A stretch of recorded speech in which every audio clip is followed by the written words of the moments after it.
Taste the Daily. Villupuram மாவட்டம் செஞ்சி அருகே அரசு உதவி பெறும் பள்ளி சமையல் கூடத்தில் எரிவாயு கசிவு ஏற்பட்டதால் மக்கள் பீதியடைந்தனர். நயம்பாடியில் செயல்படும் அரசு உதவி பெறும் நடுநிலைப் பள்ளியில் வழக்கம் போல் சமையலர் ஞானசுந்தரி என்பவர் மதிய உணவை தயாரித்துக் கொண்டிருந்த போது எதிர்பாராத விதமாக திடீரென அடுப்பிலிருந்து எரிவாயு சிலிண்டருக்கு செல்லும் குழாயில் கேஸ் கசிந்து தீ விபத்து ஏற்பட்டது. இதையடுத்து ரெகுலேட்டர் ஆஃப் செய்யப்பட்டு மாணவர்கள் அனைவரும் பாதுகாப்பான இடத்தில் அமர வைக்கப்பட்டு தீ அணைக்கப்பட்டது. இந்த சம்பவம் அப்பகுதி மக்களிடையே பீதியை ஏற்படுத்திய நிலையில் எரிவாயு செல்லும் குழாயை முறையாக பராமரிக்காததே விபத்திற்கு காரணம் என்ற குற்றச்சாட்டு எழுந்துள்ளது. தருமபுரி அருகே தபால் நிலைய கட்டிடத்தினை முன்னாள் அமைச்சர் KP அன்பழகன் திறந்து வைத்தார். பெரியனஹள்ளியில் இருந்த தபால் நிலையம் பொதுமக்களின் கோரிக்கையை ஏற்று பேருந்து நிறுத்தம் அருகே மாற்றப்பட்டது. புதியதாக மாற்றம் செய்யப்பட்ட தபால் நிலையத்தை முன்னாள் அமைச்சர் KP அன்பழகன் திறந்து வைத்தார்.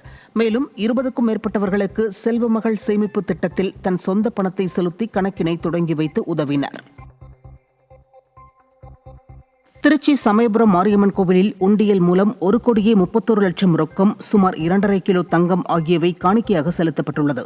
மாரியம்மன் கோவிலில் பக்தர்கள் செலுத்திய காணிக்கை எண்ணப்பட்ட நிலையில் 1,31,00,000 ரொக்கம், 2 கிலோ 555 கிராம் தங்கம், 3 கிலோ 899 கிராம் வெள்ளி ஆகியவை கிடைக்கப்பெற்றது.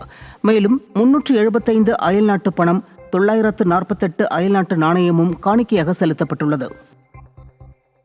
வேலூர் மாவட்டம் குடியாத்தம் அரசு மருத்துவமனையில் ஸ்ட்ரெச்சர் இல்லாததால் நோயாளியை தூக்கிச் சென்று ஆம்புலன்ஸில் ஏற்றிய அவலம் அரங்கேறியுள்ளது. அரசு மருத்துவமனையில் சிகிச்சை பெற்ற நபரை மேல் சிகிச்சைக்காக மற்றொரு மருத்துவமனைக்கு அழைத்துச் செல்ல ஆம்புலன்ஸ் காத்திருந்த நிலையில் ஸ்ட்ரெச்சர் வசதி இல்லாததால் நோயாளியின் உறவினர்கள் அவரை தூக்கிச் சென்று ஆம்புலன்ஸில் ஏற்றினர்.